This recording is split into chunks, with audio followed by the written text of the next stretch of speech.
Yeon-hee woke to the sound of dripping water. Somewhere above the ceiling of her semi-basement room, a pipe was leaking, again. She opened her eyes and stared at the gray concrete covered with damp stains.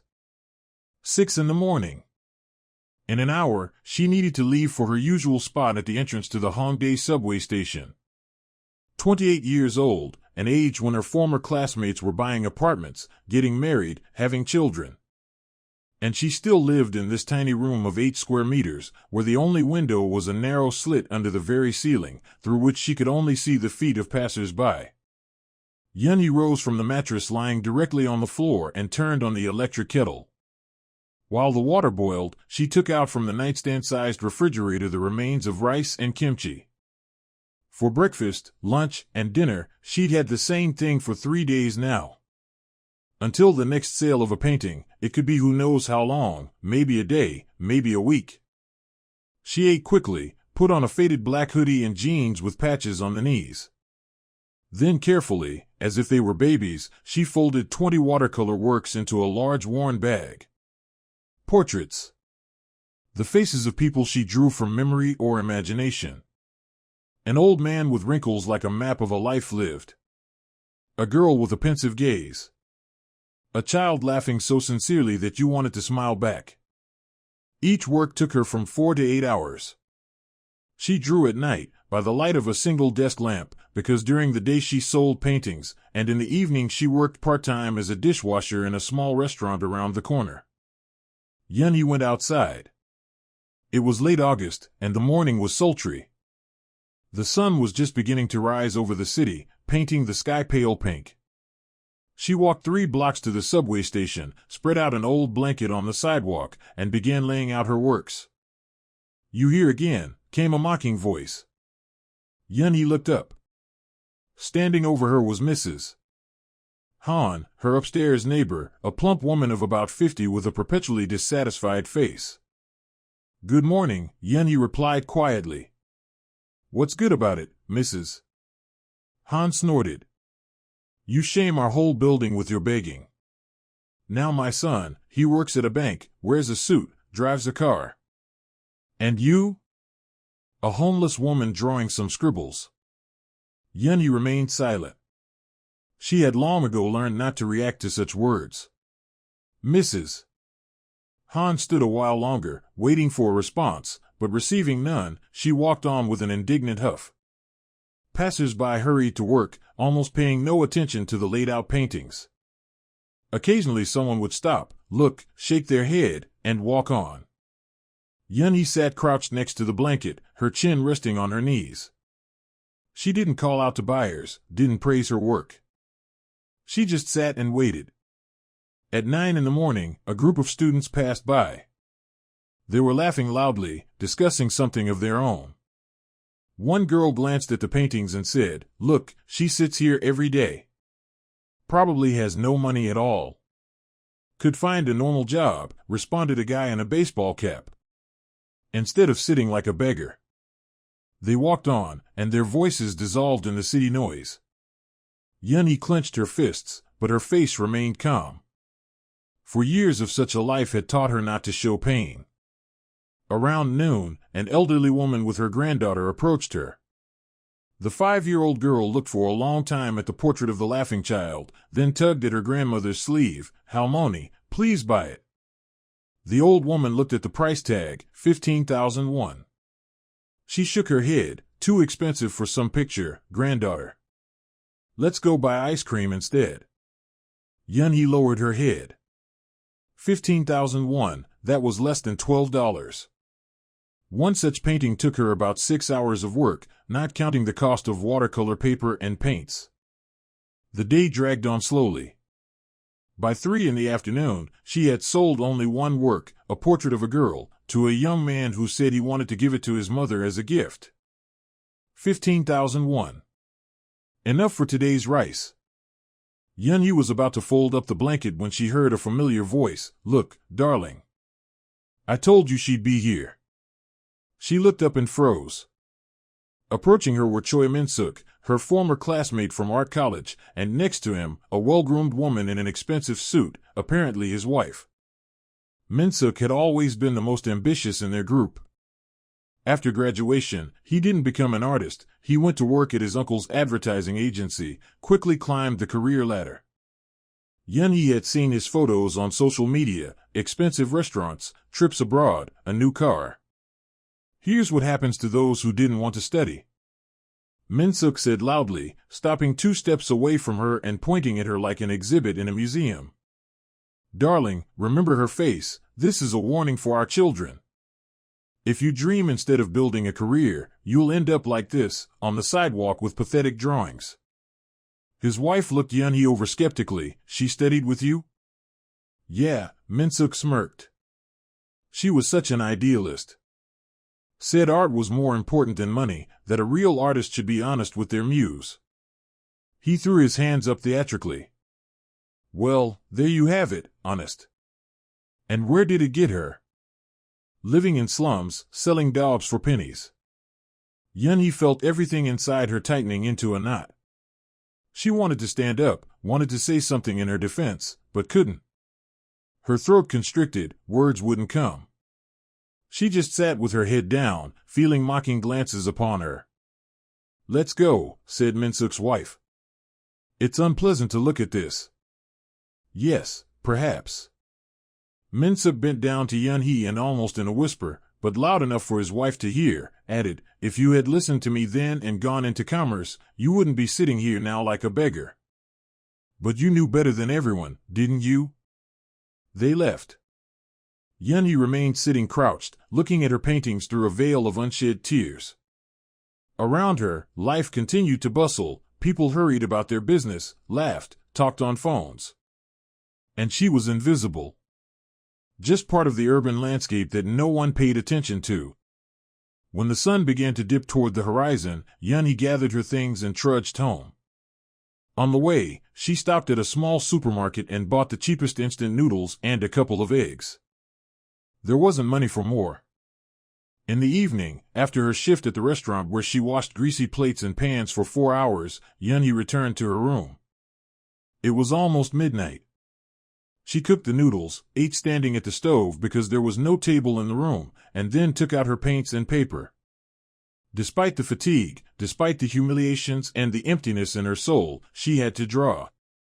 It was the only thing that kept her from complete despair. When the brush touched the paper, when the paints mixed, creating the right shades, the world around ceased to exist. Only art remained. Today she decided to draw a portrait of an old man. She had seen him last week at the station. He sat on a bench feeding pigeons from a paper bag. There was such peace on his face, such quiet joy, that Yeon-hee couldn't pass by. She memorized every wrinkle, every fold on his skin, the gleam of his eyes under gray eyebrows. The brush glided across the paper, leaving thin lines and delicate strokes. Gray-blue for shadows, ochre for skin, a bit of white for light. Yeon-hee worked concentratedly, forgetting about everything, about Min-suk, about Mrs. Han, about the fact that tomorrow she would have to go to the sidewalk again and hope that someone would buy at least one painting. When the first rays of dawn broke through her tiny window, the portrait was ready. Yeon-hee leaned back on the mattress and looked at her work. The old man seemed to look at her from the sheet of paper, alive, real, full of dignity and peace. You have a story, she whispered to the portrait. And I told it. Then she lay down without undressing and fell into a short, troubled sleep. The next morning, Yeon-hee woke with a heavy head. She had slept only 3 hours, and her body refused to obey. But she had to get up. Today was Thursday, usually the busiest day near the metro. She took yesterday's portrait of the old man, carefully placed it between 2 pieces of cardboard so it wouldn't get wrinkled, and added it to the rest of the works in her bag. There was nothing for breakfast, the money had run out, and until the next sale she could only count on tap water. Going outside, Yeon-hee ran into Mr. M., an elderly man who lived in the room across from her. He looked at her with pity and shook his head. Girl, when will you find a normal job? My nephew opened a restaurant. Maybe he'll take you as a waitress. Thank you, Mr. M., but I already have a job, Yeon-hee answered quietly. What job? The old man waved his hand toward her bag. You earn pennies. That's not work, that's fooling around. My wife, rest her soul, also loved to draw, but it was a hobby, you understand? And for a living she worked in a store, like normal people. Yeon-hee nodded and quickly walked on. She knew Mr. M meant well, but his words still hurt. Was her art really just fooling around? At the metro, she spread the blanket in her usual spot. Today it was especially hot, the air shimmered over the scorching asphalt. Yeon-hee took out a bottle of water, she had filled it at home, and took several sips. The first 2 hours passed without a single buyer. People walked by, some cast a brief glance, but no one stopped. By noon, Yeon-hee's head ached from the heat and hunger. She leaned her back against the building wall and closed her eyes. Hey, get out of here! Came a sharp voice. Yeon-hee opened her eyes. Standing before her was a security guard from the nearby shopping center, a young guy with a displeased face. You're blocking the passage, he said. And anyway, you can't trade here without permission. I'm not bothering anyone, Yeon-hee tried to object. I always sit here. And I'm telling you, get out. The guard pointed his finger away.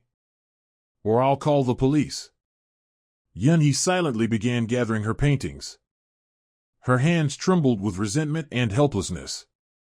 She wasn't breaking any law, wasn't bothering passersby, but they were chasing her away like a stray dog. Come on, faster. The guard hurried her. Yeon-hee hastily folded the works into her bag, crumpled up the blanket, and walked away. Tears rose to her throat, but she held them back. She couldn't cry on the street. She couldn't show weakness. She walked 2 blocks and stopped near a small park. There were fewer people here, but there were benches and trees providing shade. Yeon-hee spread the blanket on the grass under a tree and laid out the paintings again. About an hour passed. No one approached. Yeon-hee felt her strength leaving her. Her head was spinning, black spots swam before her eyes. She understood she needed to eat something, but there was no money. Excuse me, how much is that portrait? Came a voice. Yeon-hee looked up. Before her stood a woman of about 40 in simple clothes. She was pointing at the portrait of the young girl with the pensive gaze. 15,000 won, Yeon-hee answered, trying to keep her voice from trembling. The woman bent down, examining the work more closely. You draw these yourself? Yes. It's very beautiful. The woman smiled. My daughter looks like this girl. I'll buy it, give it to her for her birthday. She took a 15,000 won bill from her purse and handed it to Yeon-hee. She took the money with trembling fingers, carefully wrapped the portrait in newspaper, and gave it to the customer. Thank you, Yeon-hee whispered. Thank you. The woman waved at her and walked on. Yeon-hee clutched the bill in her hand. 15,000 won. That would be enough for food for 2 days if she economized. She quickly gathered the remaining paintings and went to the nearest store. She bought a bag of rice, some vegetables, and cheap fish. For the first time in 3 days, she could eat properly. In the evening, after work at the restaurant, Yeon-hee returned home and prepared dinner for herself. Hot rice with stewed vegetables and a piece of fish seemed like a feast after several days of going hungry. She ate slowly, savoring each bite. After the meal, she sat down to draw again. Today she wanted to create a portrait of a little boy she had seen in the park last week. He was flying a kite, and his face glowed with such happiness that Yeon-hee couldn't resist. She took out her phone and took several quick photos so as not to forget his expression.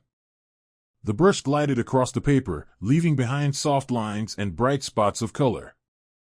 Yeon-hee worked until the very morning, and when she finished, on the sheet appeared the boy with the kite, full of life, joy, and childlike spontaneity.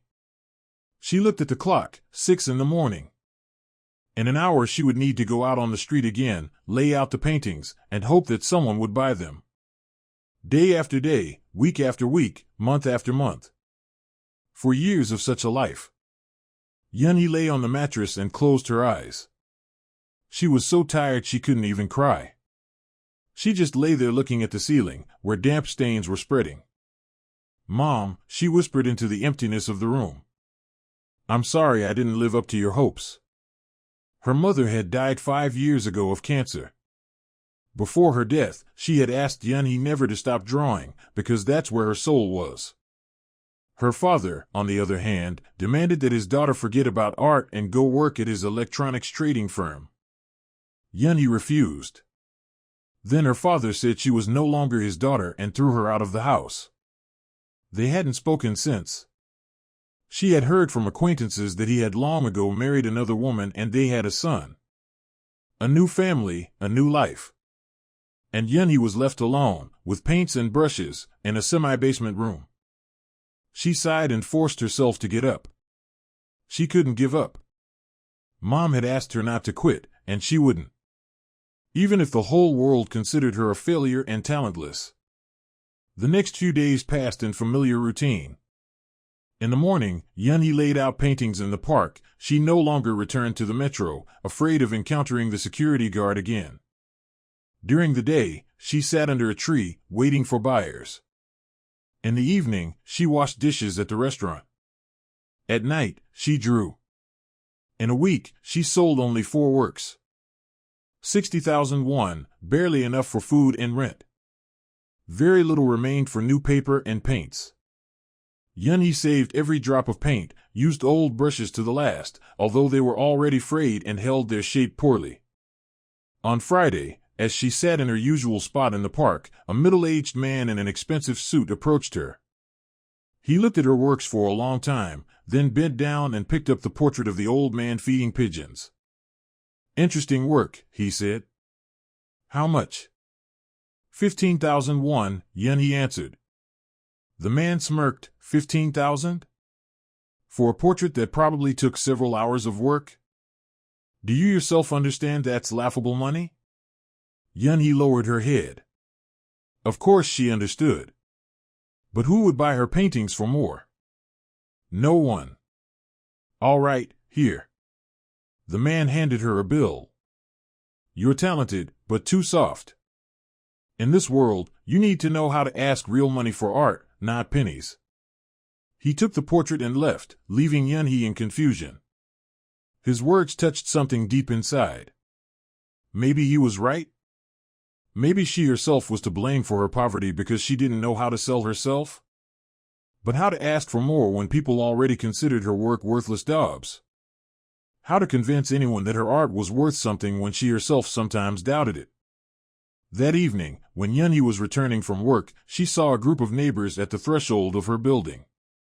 They were talking animatedly about something, and when she came closer, the conversation fell silent. "Ah, it's you," said Mrs. Han. "We were just discussing that something needs to be done about the basement. It's all moldy, smells of dampness. The landlord says he'll have to raise the rent to have enough money for repairs." "How much to raise?" Yeon-hee asked quietly. 50,000 won per month. 50,000. Yeon-hee's vision darkened. Now she paid 200,000 a month, and that was half her earnings. If another 50 was added, she simply wouldn't survive. I can't pay that much," she whispered. "Well, then you'll have to move out, Mrs. Han answered indifferently. "We'll all pay more, why should you be an exception?" "But I don't have that kind of money." "Those are your problems." Mrs. Han turned her back to her. Should have worked normally instead of drawing scribbles. The other neighbors looked at Yeon-hee with pity or contempt. No one stood up for her defense. She quietly passed by them, went down to her room, and locked the door. Inside, Yeon-hee sank onto the mattress and clutched her head in her hands. What now? Where to look for a cheaper room? All the basements in this area cost about the same. If she moved farther from the center, she would have to spend more on transportation, and there would be fewer buyers there. She took out her phone and opened the banking app. There were 80,000 won in the account. That would be enough for 1 month's rent, but not 2. And the works were selling worse and worse. Maybe people were tired of seeing her in the park. Maybe hard times had just come. Yeon-hee lay on the mattress and stared at the ceiling. For the first time in 4 years, she thought, maybe it really was time to give up. Maybe her father was right, and art was a luxury she couldn't afford. But as soon as she thought about it, her mother's face surfaced in her memory. Her gentle smile, warm hands holding Yeon-hee's brush when she was still a child. Mom taught her to draw, took her to museums, told stories of great artists. Mom believed in her talent, even when no one else did. I won't give up, Yeon-hee whispered into the darkness. I promised you. The next morning she woke with new determination. Today was Saturday, there would be many people in the park. She would draw something special, something that would surely attract attention. Yeon-hee took out her paints and the last sheet of good watercolor paper. She thought for a long time about what to draw, and suddenly an idea came to her, a self-portrait. Not a simple one, but one as she saw herself inside, a girl standing on the edge of an abyss, but not falling, looking forward into the unknown, with a brush in her hand. She worked all day, forgetting about food and time. The paints lay on the paper, creating an image that came from the very depth of her soul. This was her, exhausted, lonely, but unconquered. This was her resistance to a world that didn't want to see her. By evening, the work was ready. Yeon-hee looked at it and for the first time in a long while felt something like pride. This was good. This was real. The next day, on Sunday, she brought the self-portrait to the park along with the rest of the works. She laid everything out on the blanket and sat down to wait. People walked by as usual. But several people stopped near the self-portrait longer than usual. One woman even asked, "Is that you in the painting?" "Yes," Yeon-hee answered. "Very piercing," the woman said and walked on. Another week passed. The self-portrait still hadn't sold, although many stopped near it, examined it, shook their heads. Someone said it was too gloomy. Someone, that it was incomprehensible. Yeon-hee sold only 3 works that week. 45,001. That wasn't enough even for minimum expenses. On Tuesday evening, when she came to work at the restaurant, the owner, a short man of about 60 named Mr. Yu, called her over. "Yeon-hee, I need to talk to you," he said, rubbing his hands. "You see, business isn't going very well. There are fewer customers, expenses are growing. I'll have to cut staff." Yeon-hee felt cold inside. You're firing me?" "Not exactly firing, Mr. Yu hesitated. "I'm just going to take my niece in your place. Family, you understand. But I'll give you compensation, 20,001 for the last shift." 20,001. Yeon-hee had worked here 8 months, 4 hours a day 5 days a week, and all she would get was 20,001 and a kick in the rear. "I understand," she said quietly.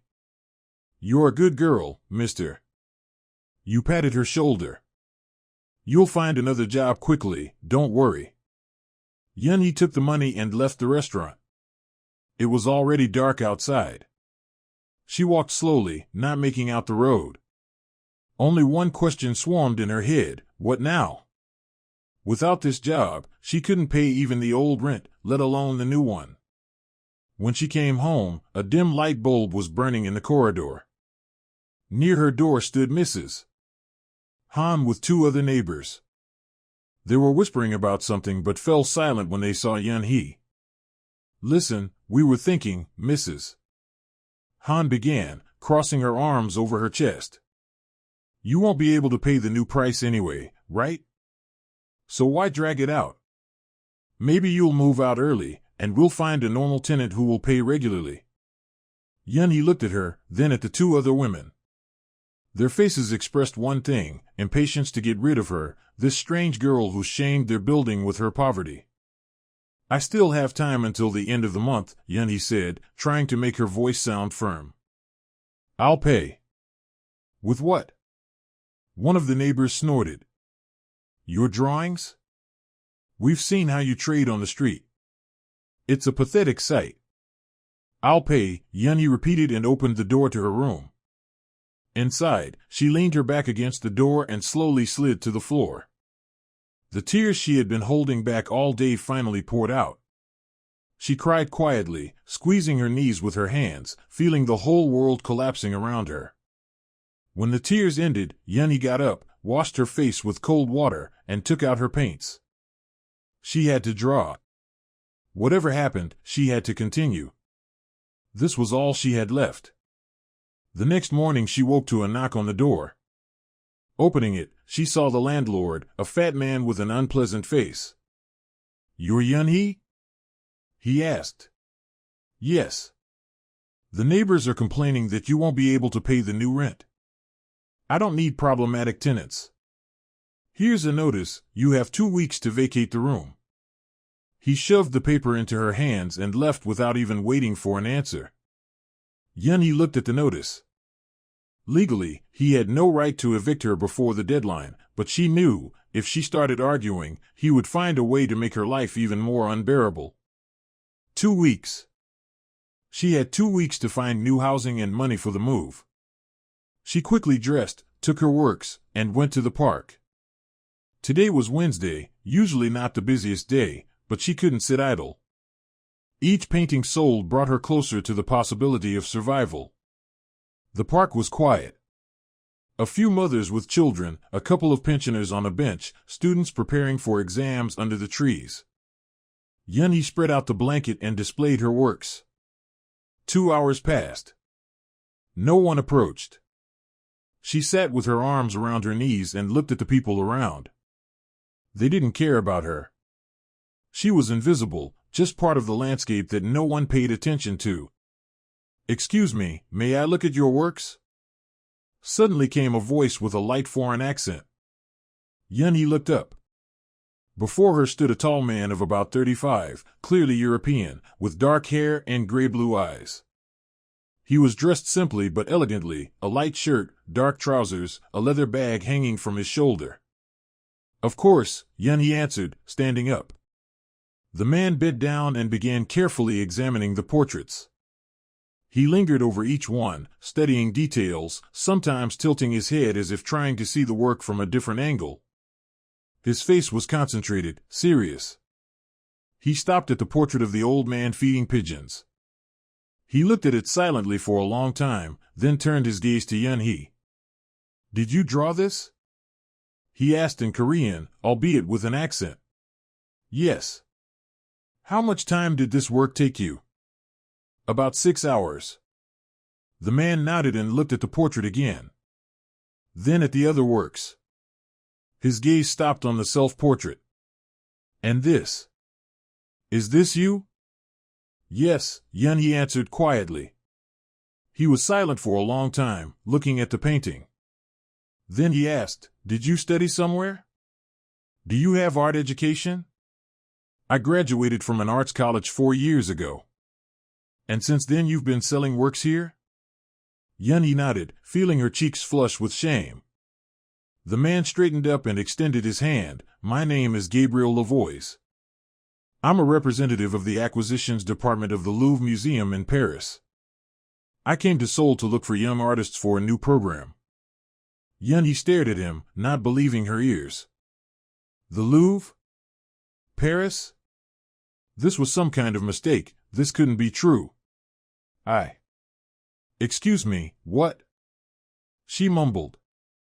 "The Louvre Museum," Gabriel repeated patiently. "I'm looking for talents. And your works. They're wonderful.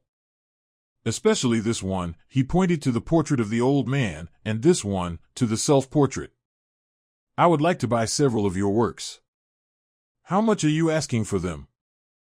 Yeon-hee's head spun. This was too unreal, too incredible.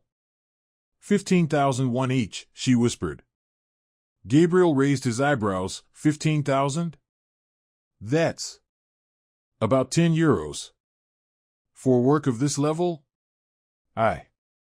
No one buys for more, Yeon-hee admitted. He shook his head. That's a crime. Then he took out his wallet. I'll take 3 works. This one, and this one, he pointed to the portrait of the old man, the self-portrait, and the portrait of the girl with the pensive gaze. For each I'll pay 500 euros. That's a fair price. Yeon-hee felt the ground slipping from under her feet. 500 euros, that was about 700,000 won. For one work. For three, more than 2 million. This was impossible. I can't take that much, she mumbled. It's too much. No, Gabriel said firmly. This is exactly what your art is worth. And even more. He took several euro bills from his wallet and handed them to her. 1,500 euros. Take it. Yeon-hee looked at the money, not daring to reach out her hand. This couldn't be true.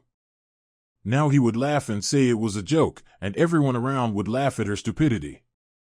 But Gabriel wasn't laughing.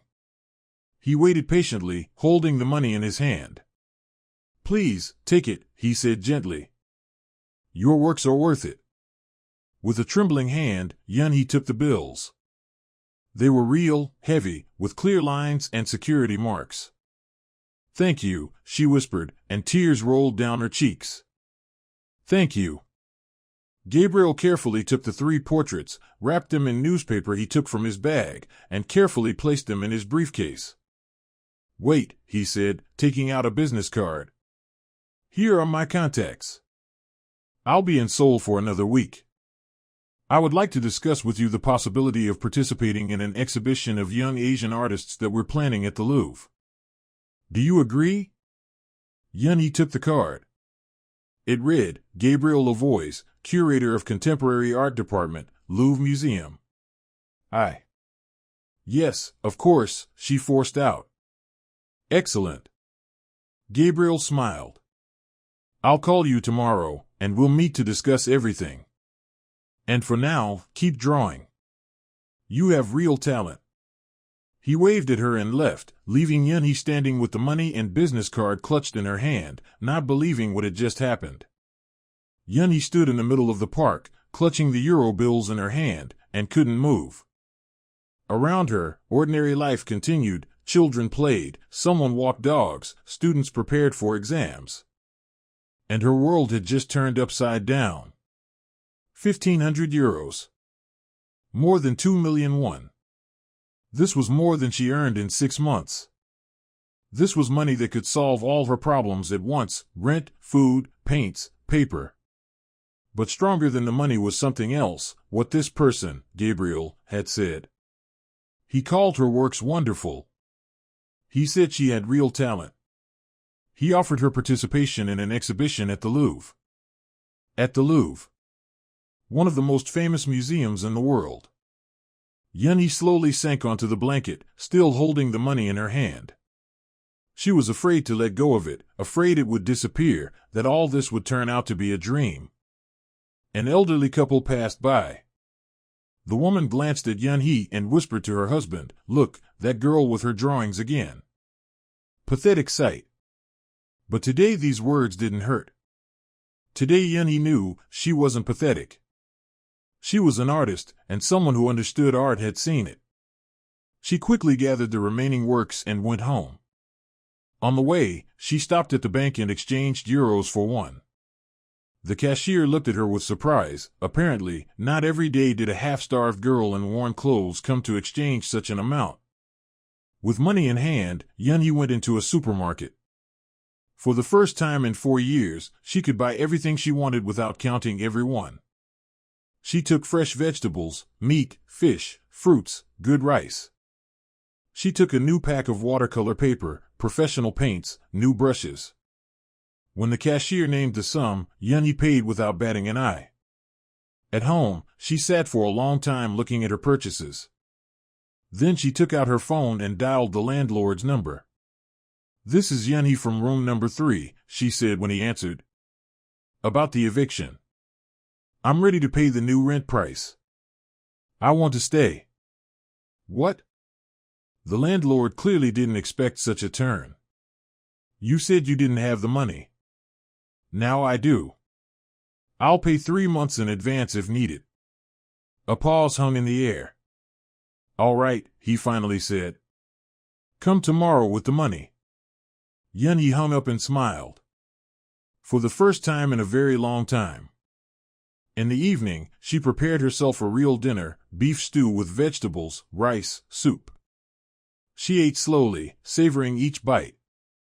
Then she brewed good tea, which she had bought at the supermarket, and sat down to draw. Today she wanted to draw something special, a portrait of the person who had changed her life. Gabriel Lavoie's. She had memorized his face, serious, concentrated, with kind eyes and a slight smile at the corners of his lips. The brush glided across the paper, creating the image. Yeon-hee worked inspiredly, feeling energy bursting over the edge. For the first time in a long while, she was drawing not from despair but from joy. By morning, the portrait was ready. Gabriel looked from the sheet of paper, just as she remembered him, with that special gaze of a person who sees in art not just pictures but the artist's soul. Yeon-hee lay down to sleep when dawn was already painting her small window pink. She slept soundly, without nightmares, for the first time in many months. She woke to the phone ringing. She grabbed the receiver, unknown number. Hello? Good morning, this is Gabriel Lavoie's. I'm calling for Yeon-hee. Yes, this is me. Yeon-hee sat up on the mattress, sleep instantly vanished. Sorry to call so early. I would like to meet with you today if you're free. I need to discuss the exhibition details. Yes, of course, I'm free. Excellent. Perhaps we could meet at a cafe near Hongdae Station. Do you know Cafe Muse? I know it. Wonderful. Does 2 o'clock in the afternoon work for you? Yes, thank you. See you then. Yeon-hee hung up and looked at the clock. 10 in the morning. She had 4 hours to get ready. She quickly washed, put on her most decent clothes, a simple white shirt and dark trousers. She combed her hair, gathering it in a ponytail. She looked at herself in the small mirror by the sink.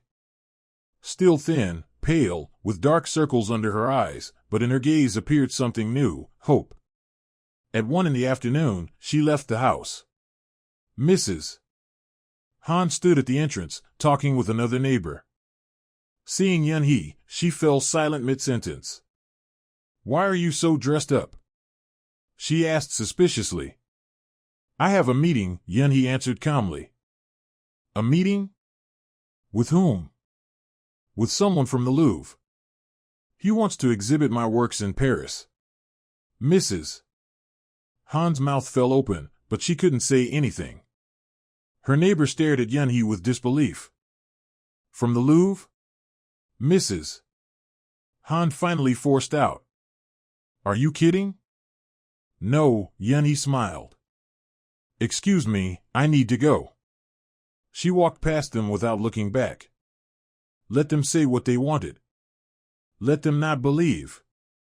She didn't care. She arrived at the cafe 10 minutes before the appointed time.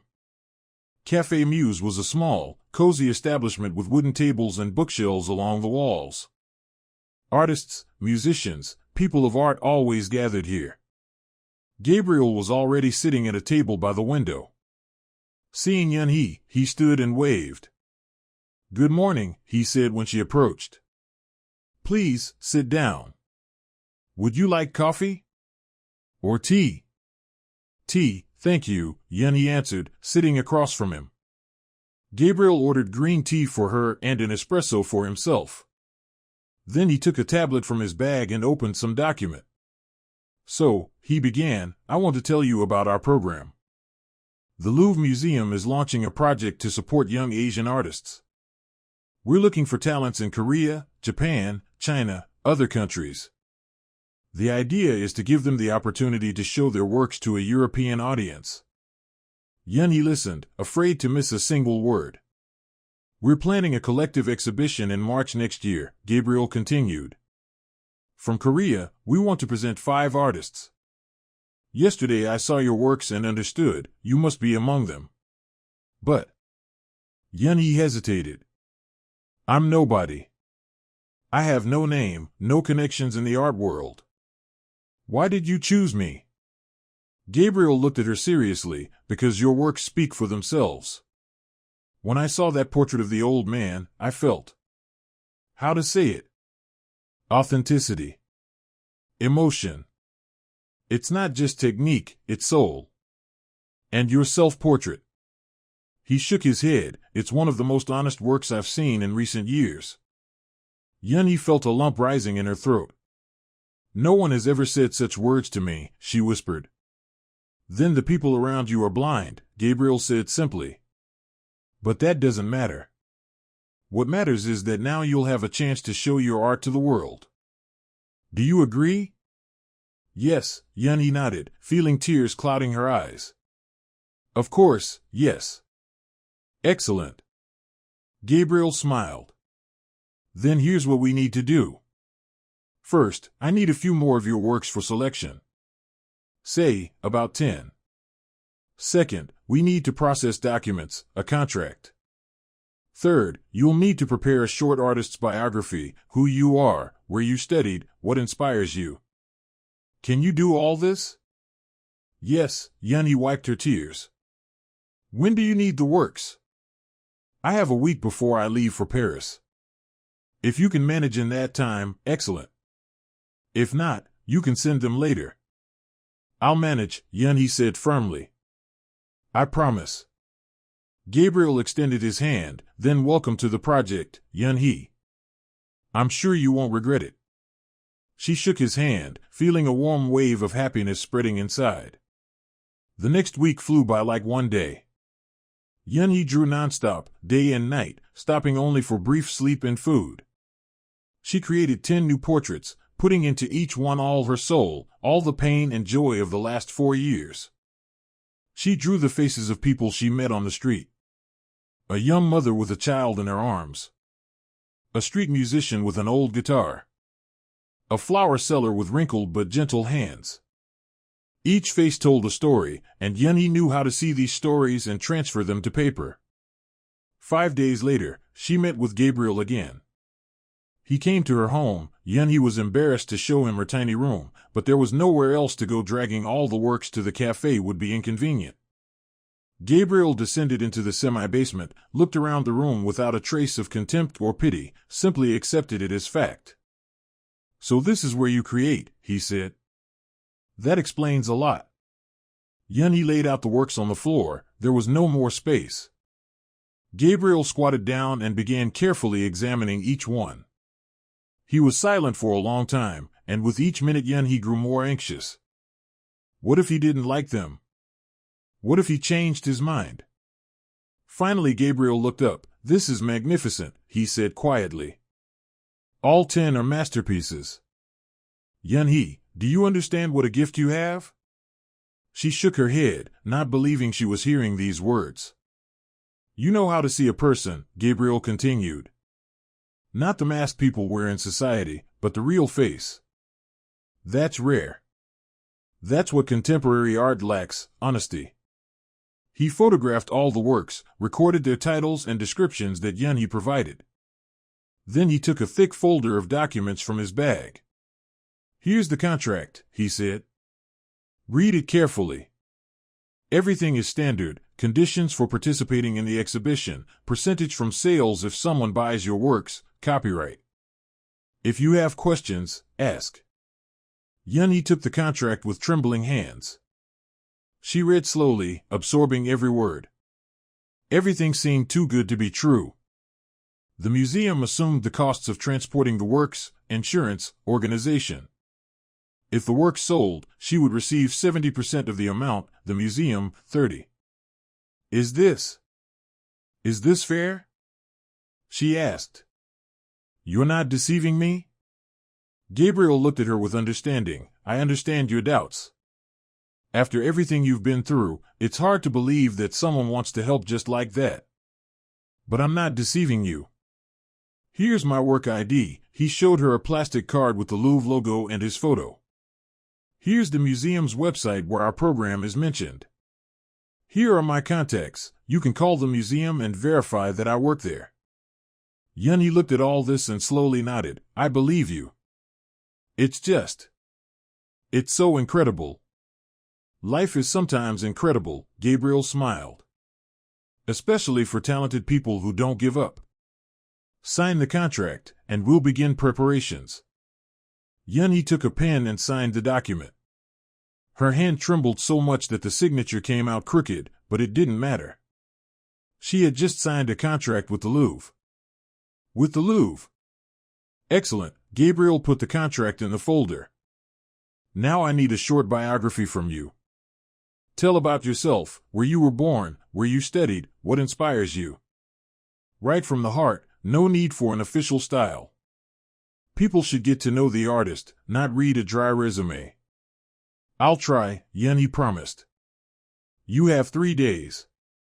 I'm flying out Saturday morning. Before that I need to receive the text from you. Gabriel stood, brushing off his trousers. One more thing. The exhibition will be in March, that's 6 months from now. During this time, try to create a few more works. The more material you have, the better. And also, prepare for the fact that after the exhibition, attention will come to you. Journalists, collectors, other artists. It may not be easy, but you'll manage. Yeon-hee nodded, still not believing this was happening to her. When Gabriel left, she lay on the mattress and stared at the ceiling. Her life was changing so quickly that she couldn't comprehend it. Just 2 weeks ago, she was thinking about how to survive, where to find money for food and rent. And now she was a participant in an exhibition at the Louvre. In the evening, Yeon-hee sat down to write her biography.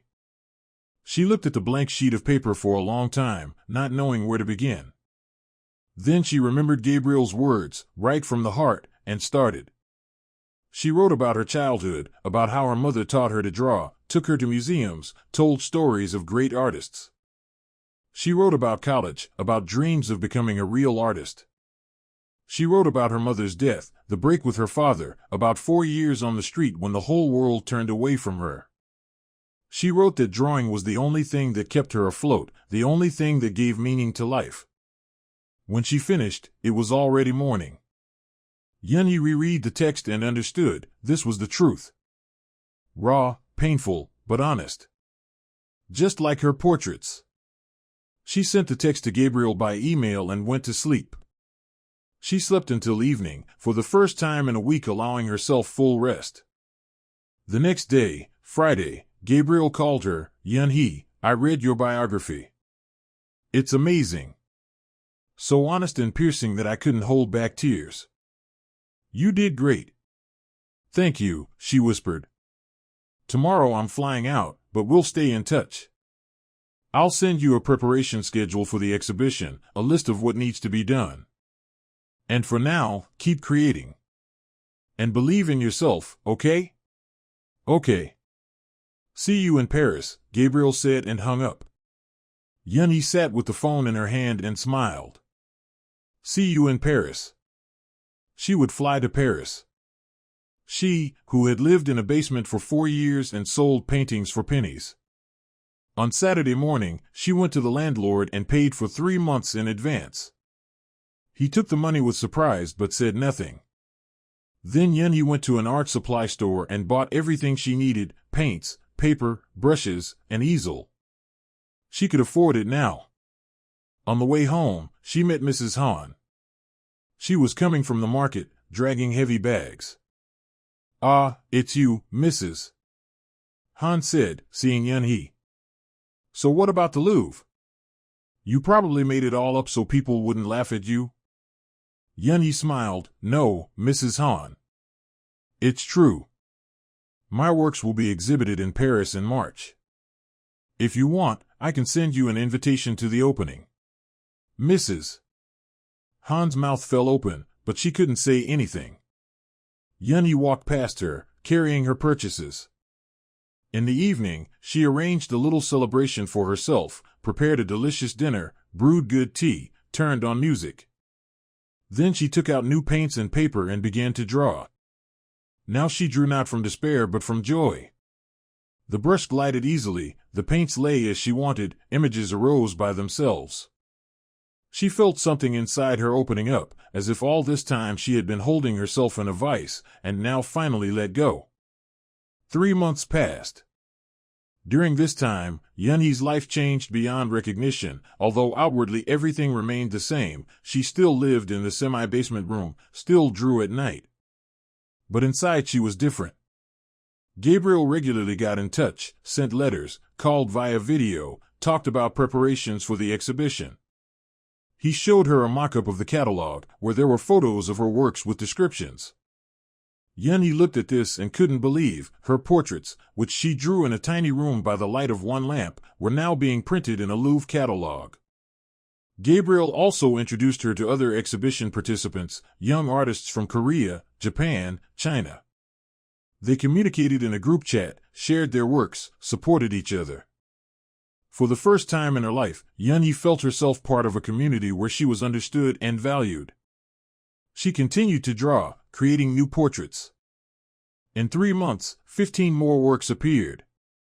Each was a story, the story of a person she had met or imagined, the story of their joys and sorrows, hopes and disappointments. But the most unexpected thing was what happened in November. Gabriel sent her a letter. One of the gallerists in Paris saw photos of your works. He wants to buy the portrait of the old man for his private collection. He's offering 2,000 euros. What do you say? 2,000 euros. Almost 3 million won. For one work. Yeon-hee replied with agreement, still not believing. A week later, the money came into her account. She sat in the bank and looked at the numbers on the screen. This was real. Someone in Paris had bought her work for that kind of money. She left the bank and just walked down the street, not knowing what to do with herself. Inside, a mixture of joy, disbelief, and gratitude bubbled. She stopped by the window of a small cafe and saw her reflection, still the same thin girl in simple clothes, but her eyes burned differently. There was life in them. Yeon-hee went into the cafe and ordered coffee and a pastry. She sat by the window, sipping the hot drink, and thought about her mother. Mom, she mentally said, do you see? I didn't give up. I kept drawing, as you asked. And now my works will be in the Louvre. You were right, art is worth fighting for. In the evening, she returned home and saw Mr. M at the threshold. The old man waved at her. Girl, I heard you're organizing some exhibition in France. Yeon-hee nodded, not organizing, participating. In March, my works will be shown at the Louvre. Mr. M whistled, well. And I thought Mrs. Han was lying, as usual. So it's true? True. Well, good for you, the old man patted her shoulder. I always said you had talent. My wife thought so too. Yeon-hee smiled. She remembered that just a few months ago he had called her drawing fooling around, but didn't remind him. People only see what they want to see. In December, active preparations for the exhibition began. Gabriel sent a list of documents that needed to be processed: a visa to France, insurance, permits to export works of art. Yeon-hee rushed around offices, collecting papers, and each time was amazed. She, who 4 months ago didn't know if she would have food tomorrow, was now processing a visa to Paris. In early January, another event occurred.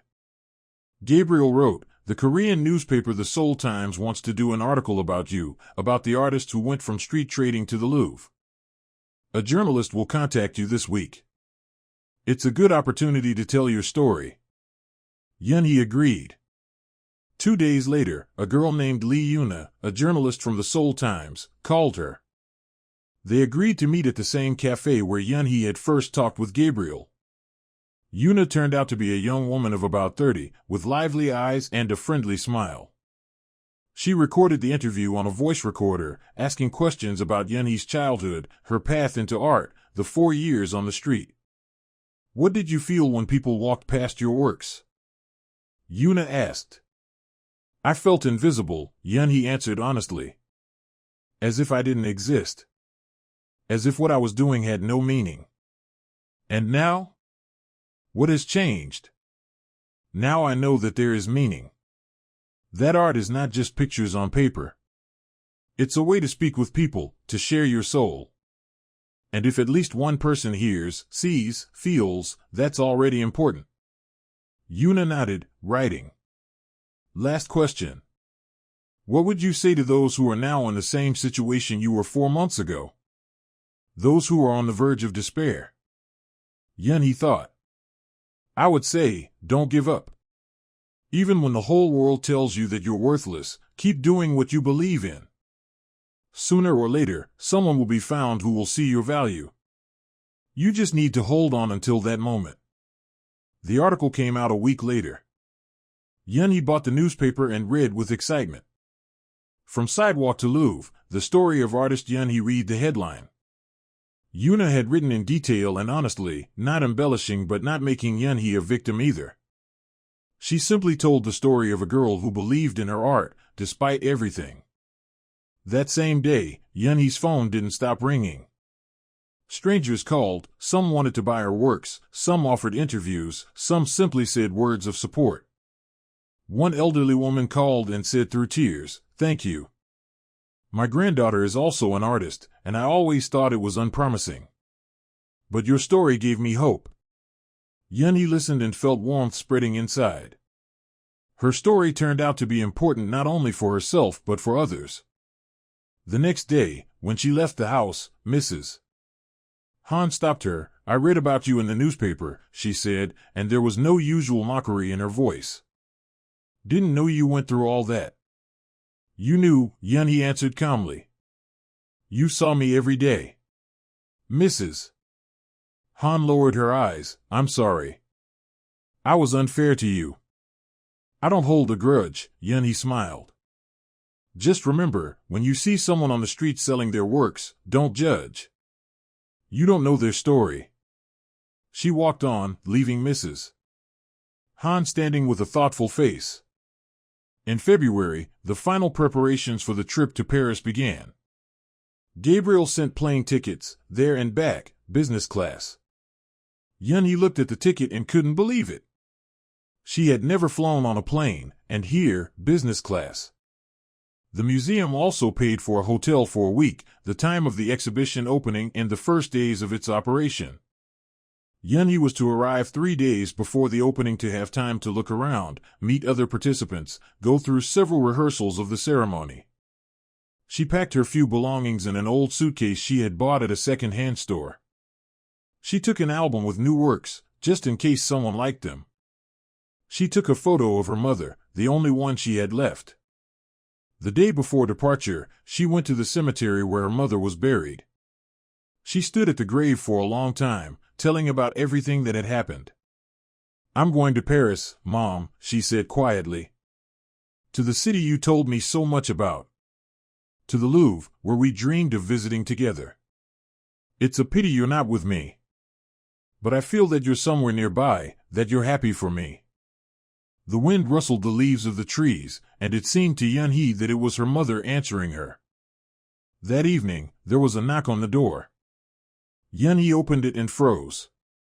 On the threshold stood a man of about 55 in an expensive coat. Her father. They looked at each other in silence. They hadn't seen each other for 5 years. Her father had aged, his hair had turned gray, deep wrinkles had appeared on his face. But his eyes remained the same, cold and hard.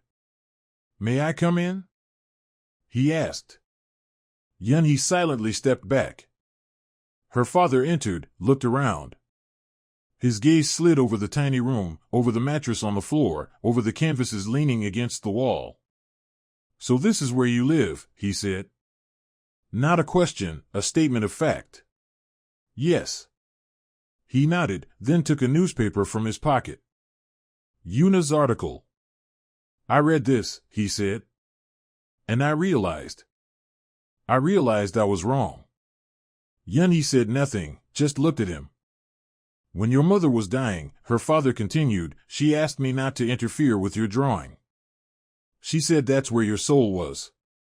But I didn't listen. I thought I knew better. I thought art was foolishness, that you needed to engage in real business, earn money.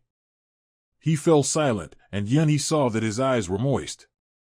I threw you out, he said quietly. Left you alone, without money, without support. And you went through hell. And I married again, lived my life, pretending I had no daughter. But I thought about you every day. And every day I was ashamed.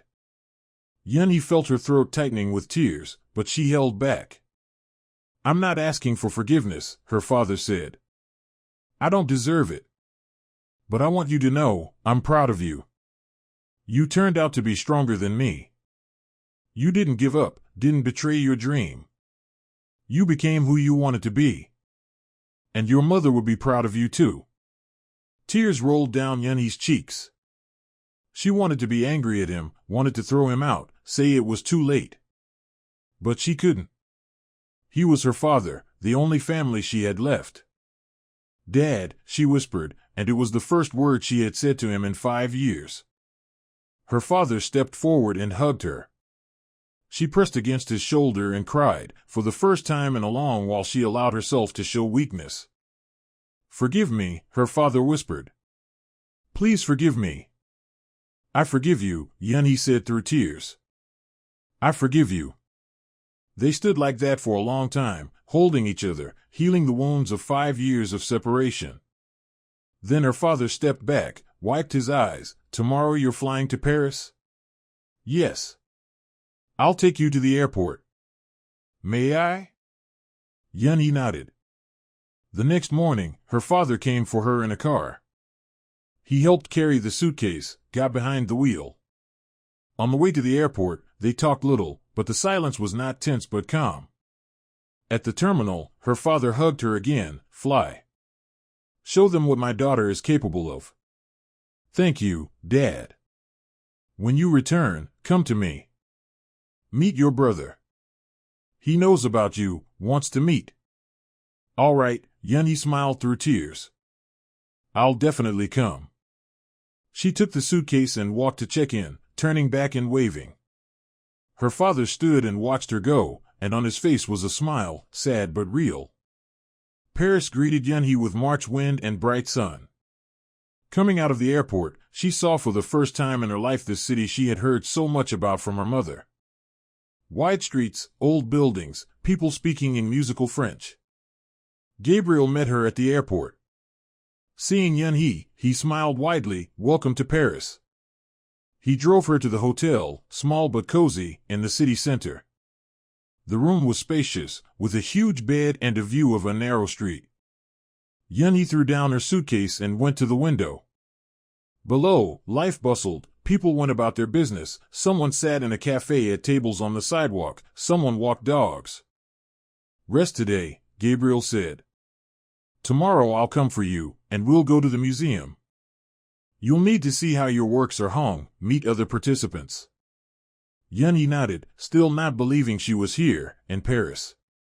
When Gabriel left, she lay on the bed and closed her eyes. Fatigue after the long flight hit immediately.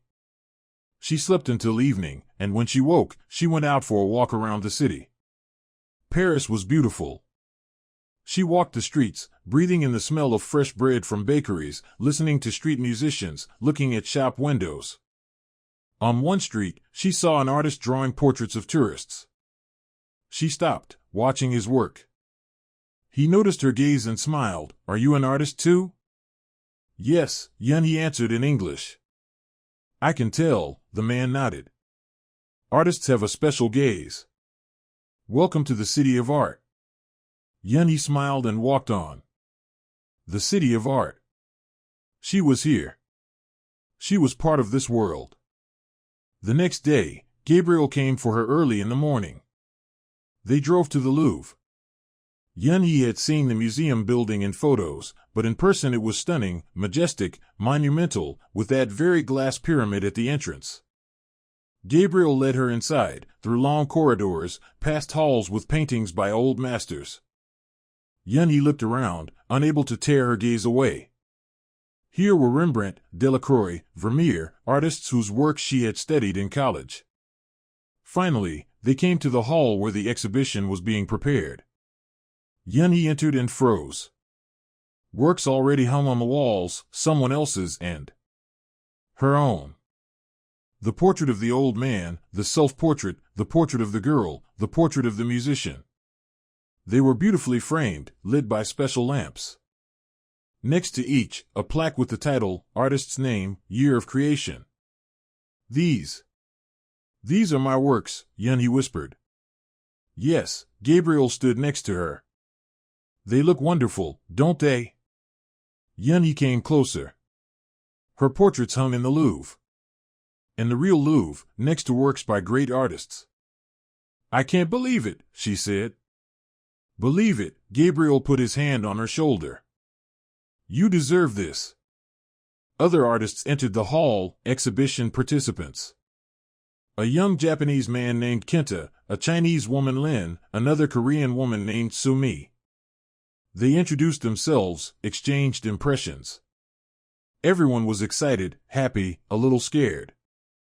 The rest of the day passed in preparation. Gabriel told about the opening program. There would be speeches, a tour of the exhibition, a reception. Each artist would be given the opportunity to say a few words about their works. In the evening, Yeon-hee returned to the hotel, drank tea, and tried to write a speech. But the words wouldn't come. What could she say?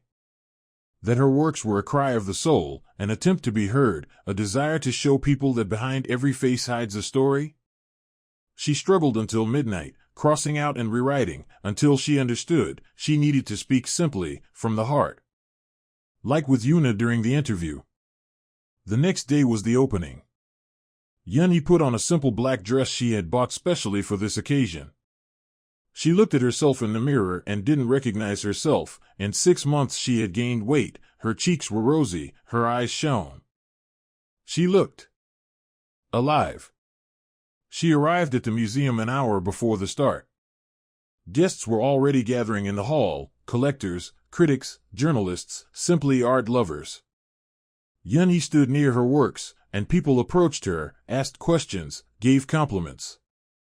One elderly Frenchwoman looked at the self-portrait for a long time, then turned to Yeon-hee. This is very bold work. You weren't afraid to show yourself real, with all the scars and pain. That's rare. Thank you, Yeon-hee smiled. At 7 in the evening, the official part began. The museum director gave a speech about the importance of supporting young artists, about how art unites cultures. Then Gabriel spoke, telling about how the idea for the exhibition was born. Then the floor was given to the artists. Yeon-hee came out last. She stood on a small stage, looking at the hall full of people, and felt her heart beating somewhere in her throat. My name is Yeon-hee, she began, and her voice trembled. For years ago, I was nobody. I sat on a sidewalk in Seoul and sold my works for $10. People walked past without noticing me. Or they noticed, but only to laugh, pity, say that I was wasting my life. The hall fell silent. Yeon-hee took a deep breath and continued, I wanted to give up many times. I wanted to throw out the paints, forget about drawing, find a normal job like everyone else. But I couldn't. Because drawing is not just my hobby. It's my soul. It's a way to speak with the world when words aren't enough. She looked at her works hanging on the wall. Each portrait here is a story. The story of a person I saw, whom I felt. The old man feeding pigeons is a story about dignity and simplicity. The girl with the pensive gaze, about dreams that seem unattainable. And this self-portrait. She pointed to it, this is my own story. A story about being invisible but continuing to exist. About standing on the edge of an abyss but not falling. Yeon-hee felt tears rising to her throat but continued, I stand here today thanks to one person who saw me.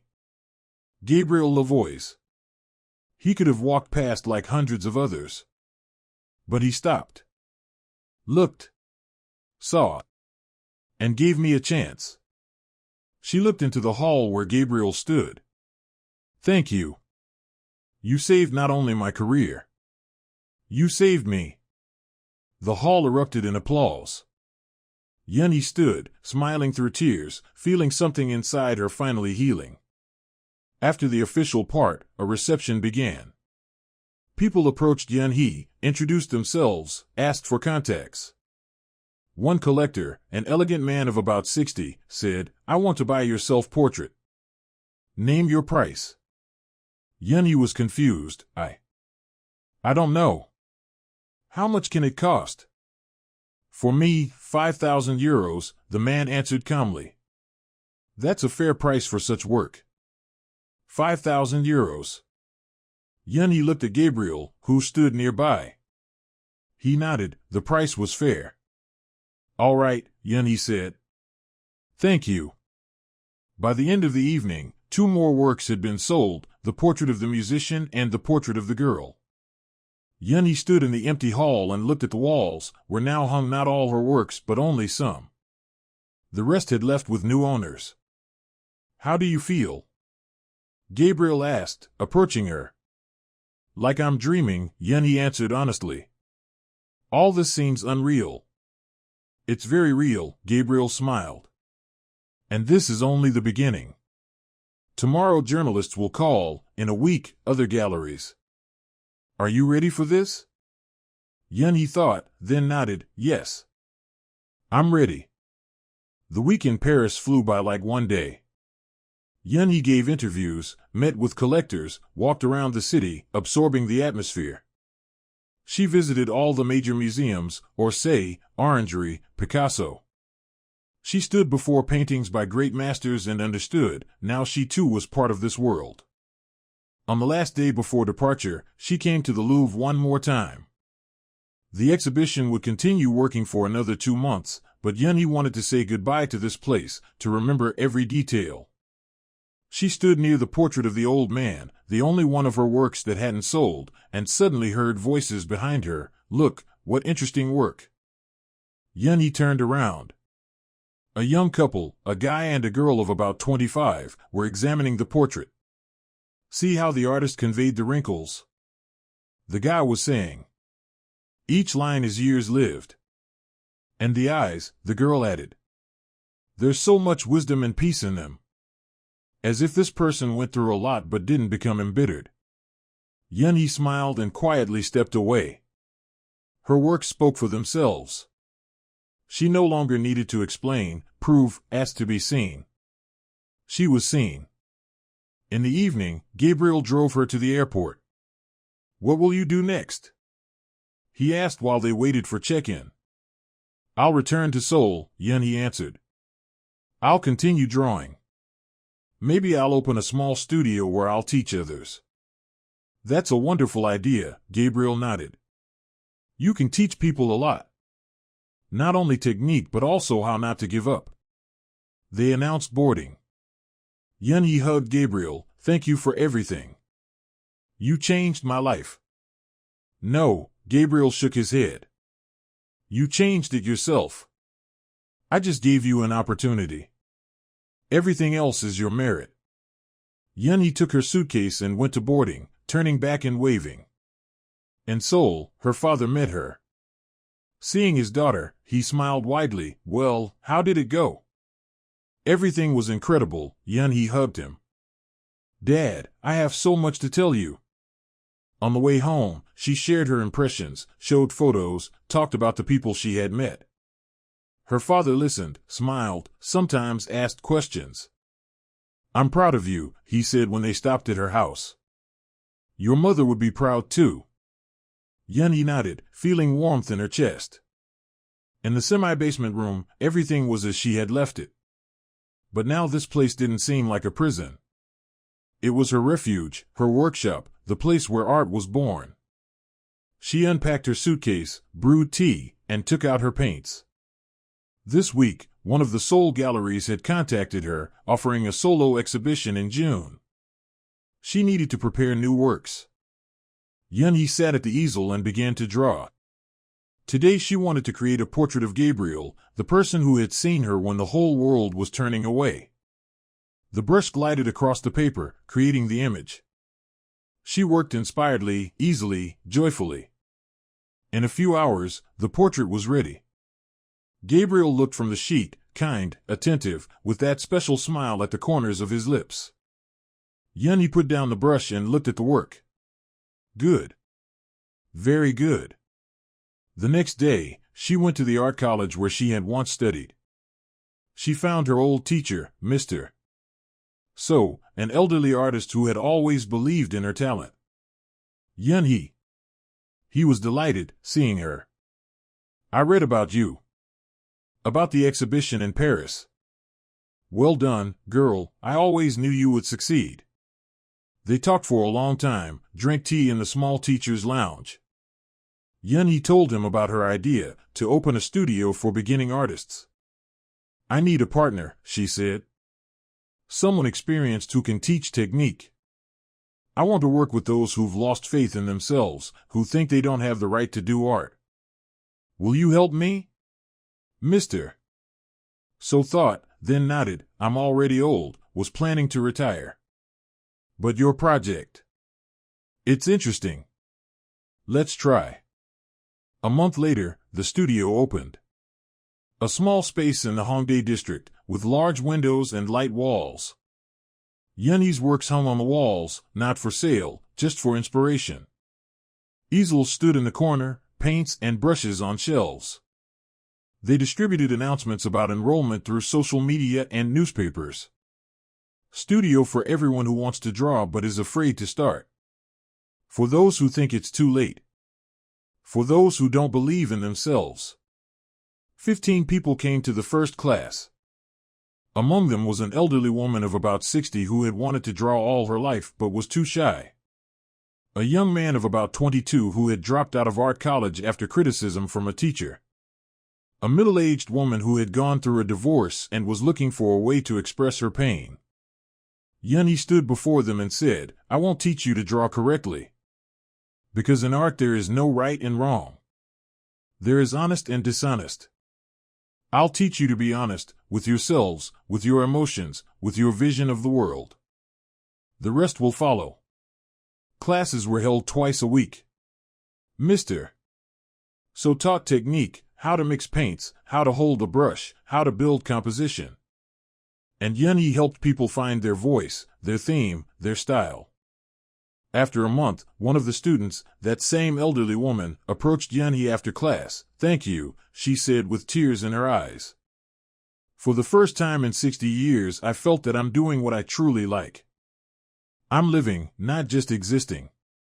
Yeon-hee hugged her, feeling warmth spreading inside. This is what she had gone through everything for. To help others find themselves. One day, at the end of April, a new student came to class. A young man of about 30, tall, thin, with a shy smile. He introduced himself, Hongdae, an architect. I've always wanted to learn to draw, he said. But in architecture everything is so structured. Rulers, blueprints, calculations. And I want something more free. Yeon-hee smiled, then you've come to the right place. Yeon turned out to be a capable student.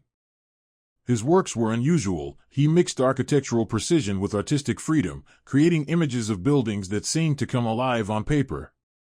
After one of the classes, he stayed behind, helping Yeon-hee clean up the studio. I read about you, he said, carefully folding brushes. About the exhibition in Paris. It's inspiring. Thank you, Yeon-hee smiled. May I ask a personal question? Yeon hesitated. How did you not give up? I mean, when everything was so hard. Yeon-hee thought, I don't know. Probably I just couldn't do otherwise. Drawing is what I can't breathe without. Even when everyone said I was wasting my life, I knew, for me it's not wasted. This is my life. Yeon nodded, I understand. It's the same for me with architecture. Everyone says, it's just work. But for me it's more. They began meeting after classes, drinking coffee, walking around the city, talking about art, about life, about dreams. Yeon-hee felt something warm and tender arising between them, like the beginning of something important. One day, in early May, Yeon invited her to an exhibition of architectural models where he was showing his project. Yeon-hee came and saw his work, a model of a contemporary art museum, light, airy, with huge windows and open spaces. "This is beautiful," she said. "This is a place where people will want to be." "I was thinking of you when I designed it," Ju-yeon admitted.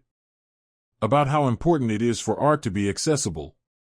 So that everyone can come, look, feel. Not just wealthy collectors, but everyone." Yeon-hee looked at him, and something inside her stirred. She saw before her a person who understood her, shared her values, looked at the world with a similar gaze. "Ju-yeon," she said quietly. "Thank you for being here." He smiled, took her hand. "I should thank you for helping me see the world differently." In June, Yeon-hee's solo exhibition took place at a Seoul gallery. Many people came, journalists, collectors, simply art lovers. Her father came with his wife and younger son, Yeon-hee's brother, a 14-year-old teenager named Taeyeon. The boy looked at his sister's works for a long time, then asked, "Will you teach me to draw?" "Of course," Yeon-hee hugged him. "Come to the studio, I'll show you everything I know." Her students from the studio came, all 15. They stood before her works with pride, as if they were their own achievements. Mr. M., her former neighbor, came.